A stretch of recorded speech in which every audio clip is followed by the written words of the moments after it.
बढ़ते आगे पूर्णिया की सीट से पप्पू यादव अब 2 अप्रैल के बदले 4 अप्रैल को नामांकन करेंगे। उन्होंने कहा कि कांग्रेस के शीर्ष नेतृत्व से उनकी बात हो चुकी है, बस उनके आदेश का इंतजार है। एक बार फिर से पप्पू यादव ने दोहराया कि सीमांचल में कांग्रेस को मजबूत करने के उद्देश्य से काम कर रहे हैं। पूर्णिया सीट छोड़ना मुमकिन नहीं है।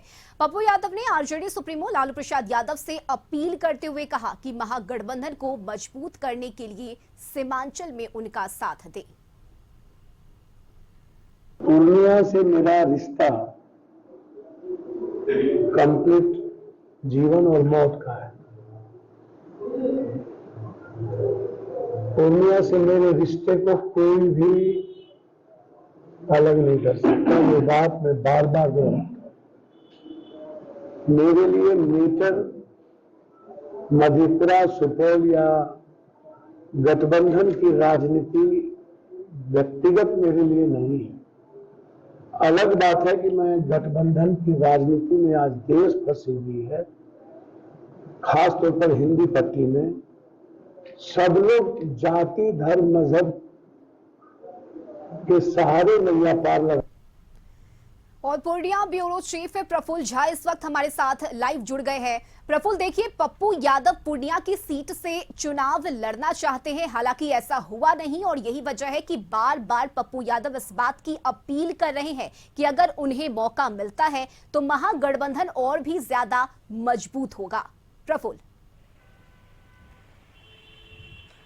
देखिए रश्मि, पप्पू यादव जो है 2 तारीख को नामांकन उनको करना था पूर्णिया लोकसभा क्षेत्र से, क्योंकि ये सीट जो है महागठबंधन के राजद के खाते में गई है और यहाँ से बीमा भारती प्रत्याशी है।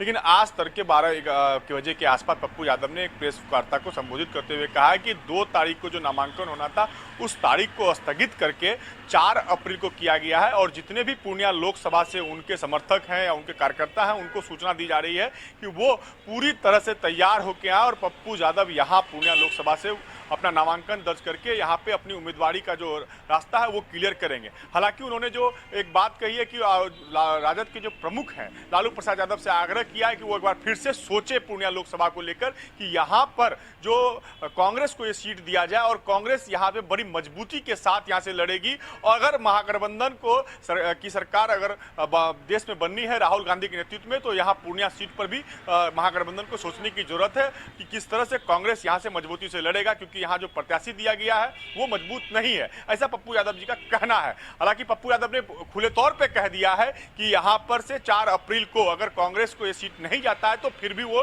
नामांकन करेंगे और 4 तारीख को अपना जो है नामांकन पूर्णिया लोकसभा क्षेत्र से वो भरेंगे। और कार्यकर्ताओं और समर्थकों के बीच जो है वो लगातार दौरा कर रहे हैं, उनसे मिल रहे हैं और उनसे राय ले रहे हैं कि किस तरह से पूर्णिया लोकसभा क्षेत्र से वो चुनाव की जो रणनीति है या राजनीति है वो कैसे करेंगे। रश्मि, बिल्कुल प्रफुल्ल, लेकिन इस बीच कांग्रेस के जो नेता हैं उनकी तरफ से ये साफ कर दिया गया है कि अगर कोई प्रत्याशी खिलाफ में जाता है तो वो कांग्रेस का सदस्य नहीं होगा। पप्पू यादव का कहना है कि हमारी बात हुई है और सिर्फ शीर्ष नेतृत्व के फैसले का इंतजार किया जा रहा है। तो क्या लग रहा है आगे क्या होगा, और अगर शीर्ष नेतृत्व से कोई आदेश नहीं मिलता है तो क्या पप्पू यादव वाकई में 4 अप्रैल को नामांकन कर देंगे?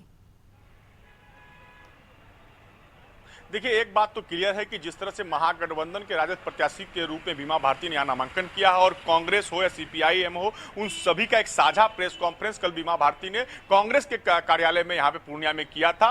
ऊपर से जिस तरह से उनको निर्देश आया उस हिसाब से बीमा भारती काम कर रही है। और प्रदेश के जो कांग्रेस के नेता है उनका सीधे तौर पर कहना है कि अगर महागठबंधन के राजद के खाते में ये अगर सीट गई है तो पप्पू यादव कांग्रेस में है तो उनको उस महागठबंधन के जो यहाँ से उम्मीदवार हैं उनको कहीं ना कहीं मदद करनी चाहिए। अगर वो इस पे मदद नहीं करते हैं या उसके विरोध में जाते हैं, बागी तेवर अपनाते हैं, तो कहीं ना कहीं पप्पू यादव को पार्टी से हो सकता है कि उनको हटाया भी जा सकता है, उनको निकाला जा सकता है। लेकिन पप्पू यादव ने मन बना लिया है कि वो 4 अप्रैल को पूर्णिया की जनता के बीच जाएंगे और नामांकन करेंगे और पूर्णिया लोकसभा क्षेत्र का जो है वो अपनी उम्मीदवारी तय करने के लगातार लोगों के बीच जा रहे हैं। तो अब ये तय माना जा रहा है कि पप्पू यादव जिस तरह से कह रहे हैं कि आला कमान पे उनको पूरा भरोसा है, अब देखने वाली बात यह होगी कि पप्पू यादव 4 तारीख को नामांकन करते हैं या फिर ऊपर से जो कोई निर्देश है पप्पू यादव को आता है और उसके बाद वो महागठबंधन के लिए किस तौर पे काम करते हैं। चलिए, बहुत शुक्रिया प्रफुल्ल आपका तमाम जानकारी के लिए।